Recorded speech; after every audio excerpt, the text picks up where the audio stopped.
Kitty, could you quit it? He's trying to like pounce at me. All right, so let's talk about ion formation. So several of you have had questions about ion formation and what is the best ion or what kind of ion formation we're going to get.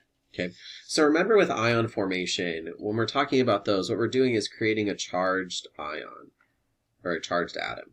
Okay, so with our charged atom, our goal for all of our electrons is to have a full valence shell.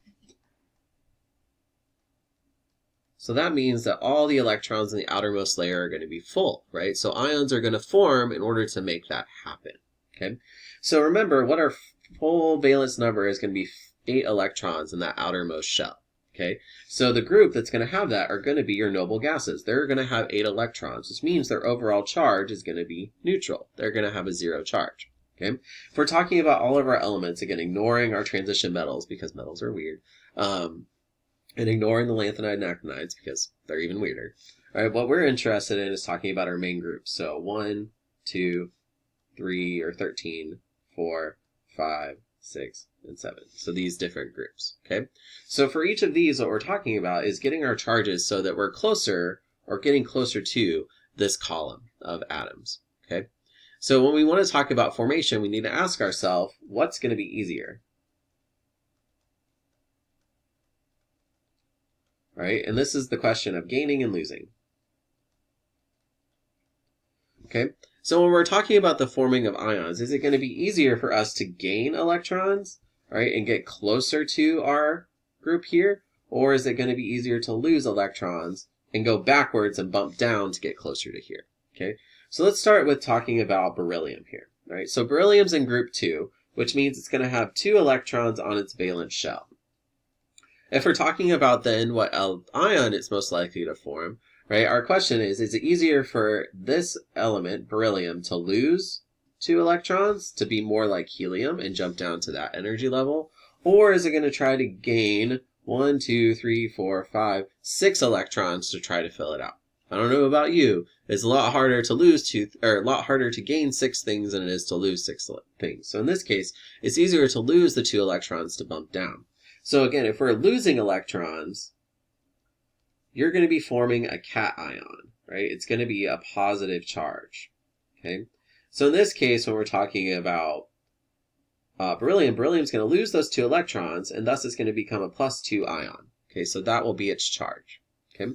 Let's talk about oxygen here, okay? So oxygen, number 8, right? It's in group 6 or 16, depending upon which numbering scheme you prefer. Right, which means it's going to have 6 valence electrons on its outermost level, okay? So that means that it has 6 electrons there, okay? So then you ask ourselves, is it going to be easier to gain 2 electrons, right, to get closer to being more like neon, its closest noble gas, or is it going to be easier for it to lose 1, 2, 3, 4, 5, 6 electrons to try to go back to being more like helium?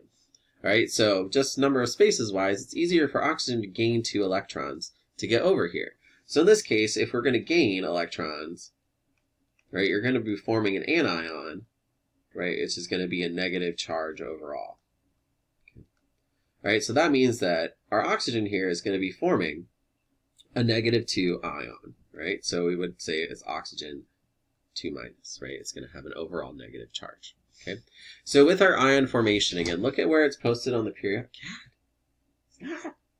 where it's posted on the periodic table, right? So if we're looking at phosphorus, for example, here, phosphorus has 1, 2, 3 to be more like argon, this natural gas, or it can lose 1, 2, 3, 4, 5 to be more like the rest, okay?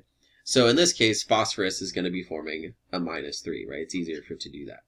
All right, I get a lot of questions about carbon in this group, right? They're going to have 4 electrons, right, in their outer shell. So it's easy to gain 4, as easy just as gain 4 as it is to lose 4. So for these guys, they can form either or, right? Generally, this group is going to either form a +4 or a -4 ion, okay? It can do both, okay? And we'll talk about and see some examples of those in the future as we talk about bonding, okay?